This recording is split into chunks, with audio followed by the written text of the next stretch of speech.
All right, we are at the Coastal Comic Con in Wilmington, North Carolina. We are with Matthew Waterson, who, of course, is the voice of Magneto from X-Men '97, which is one of the series that I'm most excited about. I enjoy Excellent. it very, very much. We got to meet when we were in Colombia. We did. I looked different. You look exactly the same. I had a beard. I refuse to acknowledge when people shave beards, so to me you look the same. Oh, now I don't know how to take it. How's things going since last we saw each other? Good. This has been like the first year that I've been doing conventions, and I'm not quite at a year yet. I'm sort of at like 10 months. Okay. So it's been one of the things going into it was I was like, I don't know. I'm good with the travel. I've traveled a lot. I don't know how being at conventions and being around that many people is going to feel. And it's kind of been funny because the traveling is the thing that has been rough. Yeah. And actually getting to meet and talk with people has been brilliant. That's great. Yeah, it's been really lovely. So earlier this morning, was it uncomfortable for you as it was for us when Deneen told you that we wanted to take you to dinner? No, she tells me everybody wants to take me to dinner. Oh, that's fair. So I think she's just trying to make me. She's trying to make me walk into awkward situations as like her pastime. So she just points at random people. It's like that person wants to take you to dinner, and that person wants to take you to dinner, and see that kid they want to take you to dinner. I'm like, why? There's no way. There is no way that kid's paying for ribeyes.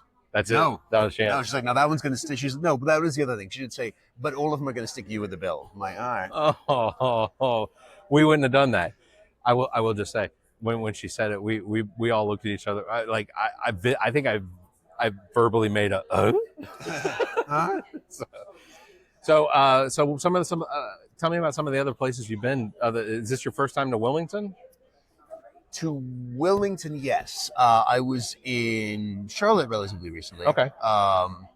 And let's see, it's kind of crazy trying to remember all the places that I've been doing this. So the first one of these I did was Calgary, which I'd never been to before. Calgary, it turns out, is basically the Dallas of Canada. It's like between the Rockies and like open fields, and it's half oil and gas and half like cowboys. I feel like it was awesome. I feel like it's half sane and half MAGA, and but it's Canadian. Yeah. So it's all kind of, but yeah, it's like there's a pleasantness to it. It's also at like the foot of the Rockies. So there's like all the ski stuff. Yeah. And then it's all open fields that are either ranching or oil and gas. So it's this weird. Yeah, it was not a place that I was familiar with, but it was cool. And so I've got to do Calgary and Auckland, New Zealand, and Australia, and Columbus, Ohio, and let's see where else. See, I didn't feel bad for you until you mentioned Columbus, Ohio. That was where Columbus, Ohio. It was funny. Denise was asking earlier, just like, where did you really like? I'm like, Columbus was brilliant. Yeah. Like I'd never been to Columbus, Ohio before. Yeah. And it's a college town. Like the architecture, the houses there are gorgeous. Yeah. It was a Galaxy Con, so it was a big show and it was a fun show. I was doing it with AJ Lacazio, who is of course Gambit, and so that was the one downside is I had to spend time with AJ. That's a shame. It's a pity, but he missed his flight out there, and so I got 1 day of respite where I could just text him being like, "You're not where you're supposed to be." But I loved Columbus. It was kind of interesting. It was one where I went. I've never been here before, and I've never thought of it. It's never crossed my mind as a city, but I love the place. So admittedly, the only place in Ohio that I'm probably down on the most is Dayton. It's I haven't been to Dayton. I did do Cincinnati as well later on. Cincinnati's amazing. I love Cincinnati. But unfortunately, I guess the con this past year at Cincinnati, they were redoing the main convention center, so the con was somewhere else, like outside the city. So I didn't actually get to see Cincinnati itself. How many cons do you figure you're going to do this year? I think this year I'm probably going to do somewhere between like 17, 18. That's not bad. Like that. Yeah, it's going to be really busy. Like May, June, July, or April, May, June. Yeah, and then like most other months it'll be sort of 1 or 2. Scheduling for recording, voice acting. Yeah.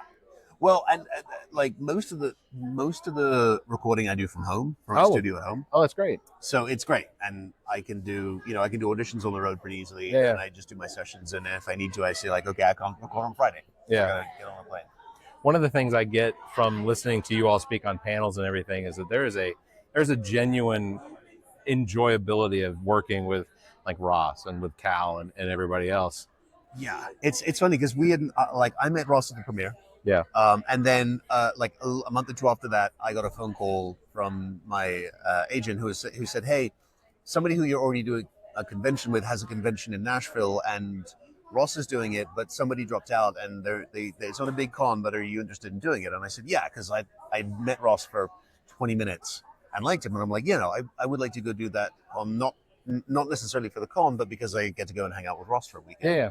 Um, and I got to meet Cal at the premiere as well, and one of the things I mangle this a little bit, but the actor Diedrich Bader, who is in the Drew Carey show and is in Right. Office Space, and he's in everything, and is also an amazing voice actor. Yeah. He was in Justice League Action as Booster Gold with my wife, and he's been Batman, and he's in all sorts of things. I saw an interview with him, or I read an interview with him, I don't remember now, a long time ago, like 10 years ago, and he was talking about how the example he gave was when the Drew Carey show hit. He's like, if I'd wanted to be a dick to people, I could have been, because that show was worth hundreds of millions of dollars, and unless I did something like that meant that I had to be removed, like it was too valuable to mess up with the chemistry. Yeah. And he's like, and I saw people on other shows and things who got successful who kind of turned unpleasant because they could. He said, one of the things that I love about voiceover is anybody can be replaced. Yeah. So he's like, so in general, like, he's like, I love the people who voiceover because you don't often run into unpleasant people. Yeah. And my experience has been very much that I love the voiceover world and the voiceover community because I love everybody in it. Like, and it doesn't matter whether it's other actors or directors or animators or writers or whoever it is, or like game developers. Like, everybody's awesome. Yeah, it's funny you mentioned Diedrich Bader in the Drew Carey show. I just recently went through watching the entire series over the course of like the last 2 months. Okay. And so the unpleasantness you talk about, and I don't know exactly what went on. I worked for ABC Disney at the time when Drew Carey show was on, and we had heard. So most of ours was radio. And I will focused. say, like, I don't know whether he was referring to on Sure, the yeah, show yeah. or Yeah, just like he was on a hit show on ABC. Yeah. So he it could have been on anything. It could have been it. But him being on that show with Ryan Stiles and Drew Carey and Kristen Miller, that was such a core group. And then when Kristen Miller left to because she was married to Bill Lawrence, and he was doing other TV shows. But like, you got a different show. It wasn't bad. It was just a different show. But yeah, there's such a unique the way everybody works together as far as voice acting. I've done voice acting, but I've done commercial work and stuff like that in my history. And even some of the production work, even the production team that I worked with, just it was such a unique group of people. Yeah. So you're in town, I guess, for another night. Yes. Tomorrow is the last day in Wilmington. What have you thought of Wilmington so far? So far, it's been great. I haven't got a chance to see her do much. I got in last night. I had been. I thought I had misread my schedule. I thought I was getting in earlier than I was. I was getting in at sort of like 6, so I got here by like 7. Yeah. So I've just kind of been around here, but I got up in the morning and looked out of the window of the hotel. I was like, oh, this is beautiful. There's water. It's open. It's great. Yeah. And I've spent not a ton of time, but some time in North Carolina. We have family here. Some of my family came and visited today, which was awesome. Yeah. I got a chance to see them. We have family, some of on my side, the family that came today was my wife's brother and his family. I have family on my side that's up in like Hendersonville, like Asheville. Gotcha. Yeah. Stuff like that. So there have been times in the past where I was sort of up that area. So I've been to North Carolina a little bit, and I've always loved it. It's beautiful. Well, as far as being Magneto, have you gotten to meet Fassbender? No. There was a chance. I did one day at Salt Lake Comic Con this year, and I got a phone call ahead of it being like, would you be willing to come back on like Saturday if there was going to be like a photo op with other Magnetos? And I'm like, who? David's passed away, so who are we talking about? And it was like, well, we got really. So I'm like, there's only 2 people. Like, tell me what this is. And they're like, well, Fassbender might be the thing. I was like, yes, if he's willing to take a photo with me, because he commands a way different amount of fans than I do. I was like, yeah, I'll come back. And so, but it didn't end up happening. But I was like, no, I would be more than happy to come back. And at some point, if I ever am at this or something else, and there's a couple of people who I have plans for how to make them uncomfortable when I see them. Yeah. And he and Ian McKellen are 2 of them. Also, one of the first animated show that I did, Troll Hunters for Guillermo del Toro. Yeah. my character's father was played by two different actors, but originally by Tom Hiddleston, then by James Purefoy. So if I ever see one of them at one of these things, I'm definitely screaming "Daddy" and running and picking him up. Yeah, I was like, I'm older than Hiddleston. Yeah, but I'm just going to run over and pick him up, and if it's Purefoy, I'll do the same. And then probably security will remove me, and I'll be banned from whatever that convention is. But that I in my head, I'm like, nah, I want to go and make it weird. I would appreciate that. Yeah. So the last question I'm going to ask, well, second to last question. We know that the whole Avengers and X-Men that we're moving into this multiverse saga, and I know you probably can't say a lot. You could blink maybe with this eye away from the camera. Is there a potential, because X-Men 97 is going to be considered canon in the whole Avengers thing with this multiverse, that I don't know, but is it? Because like originally before the show came out, Marvel, like I think Brad said Whitlock no, was saying that it wasn't. Yeah, but they're really trying to make everything to be so attached to this whole network thing. Could we potentially see a cartoon version of Magneto? Again, wink on this side. Look, I can talk about this because I don't actually know anything. Sure. One of the things is that at this point, especially 12 years in or whatever, Marvel doesn't tell us anything they don't have to. Yeah. Because you know, there are a couple of the live action actors who let slip things or had a habit of that, and so I think they've just decided they don't tell us anything. Sure.